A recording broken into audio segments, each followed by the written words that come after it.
Are we live? Yes, we are on Brunch with Brian. Oh, I'm muted. Uh, or I'm not muted. So, hi, I think you can hear me.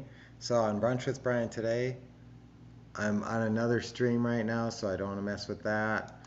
And, uh, but guys, I wanted to talk today actually about, um, today I wanted to talk about, today is National, um, I'm a little unprepared today.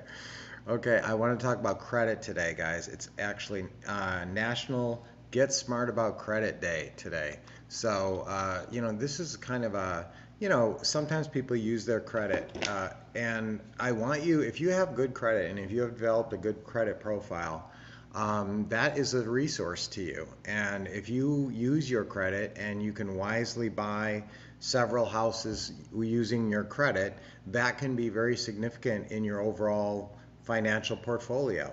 So sometimes people sort of resist you using your own credit, but it depends on how you do it and how wisely you do it. Now, if you're brand new to real estate and you have great credit and you start throwing your credit around and buying properties that are bad ideas and bad investments, then that was pretty dumb to use your credit. And if you can not use your credit, that's absolutely preferable. However, sometimes some deals, the only way that deal is going to happen is if you use your own credit. So there is always a natural resistance to this, and I want you to have a natural resistance to using your own credit. If you can find plenty of deals with seller financing, obviously that's how I want you to pursue it. I'd rather have you buy something with seller financing with nothing down or a little bit down and none of your own credit. That's obviously the preferable way to go. However, if that's not possible on a deal, and if you need to, and if you have access to credit, and now if you can get non-recourse debt, and if you can find lenders, listen, if you're trying to get a loan on a property, Lynette and I now do private money lending, so we can hook you up. So if you are looking for financing on a project, come to us and talk to us and ask us about it, and we'll see what we can work out. Okay. However, if again, if you can buy properties with seller financing, that's our first approach. So you're always going to ask, would you sell us the house on monthly payments? Sometimes it ain't going to happen.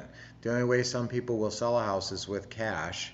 And if, obviously we'd like you to, use your credit resources if necessary, or use other private lenders. So again, we're hooked up with private lending. So if you guys need a private lender, you let us know on a deal. But I don't want you to be so knee-jerk reaction not to use your own credit, because there's a lot of training out there that says never use your own credit. Well, that's too far reactive the wrong way. If you have good credit and you've been careful about your credit, I don't want you to do risky things with your credit. I don't want you to buy stupid. And that's basically why someone will tell you don't use your own credit, is because they're worried you don't know enough about the business to make a wise buying decision, and that you're just going to injudiciously use your credit and make a mistake and mess up your credit. So that's why I want you to be careful, but I don't want you to be so reactive that, hey, I can never use my own credit. I mean, there are definitely properties and situations and circumstances in which if you have good credit, that's a big bonus. And in fact, sometimes in some trainings, we'll ask people, are you bankable? Because can you, if we find a perfect deal on a $180,000 house, could you actually get a loan on that house? And so that's definitely something I want you guys to be aware of. And if you don't have good credit right now, I would get going on repairing it. There's a place called Lincoln Law that's pretty good if you don't know any, and there's some other places that do credit repair type stuff.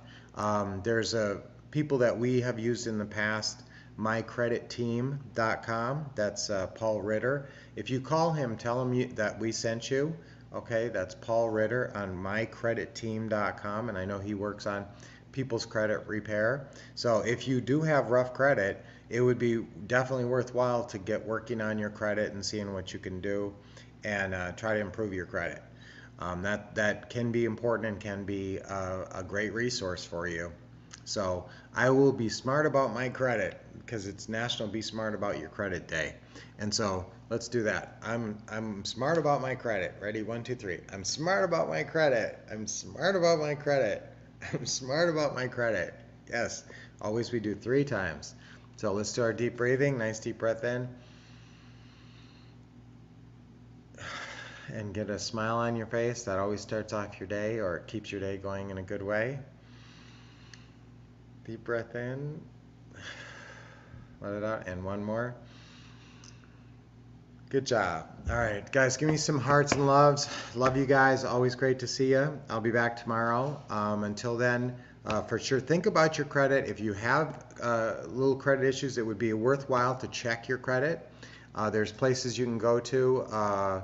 Credit Karma is one that people use a lot, where you can actually check your own credit and sort of see where you're at and see what's possible. And I want you to go down to your bank. This is my other advice. When you go to your bank next time on Friday, talk to a mortgage loan officer. Ask them what they need to do mortgage loans. What kind of credit score do you need? What are the interest rates? If I have a higher credit score, what's my interest rate? A lot of these loan products actually have lower interest rates if you have a better credit score. So, if your credit score is over 800, that can be a big plus. You can get some really good financing on properties. So, guys, think about your credit and think about how to use it wisely. And until I talk to you tomorrow, keep expecting success, getting awesome training, and of course, taking action.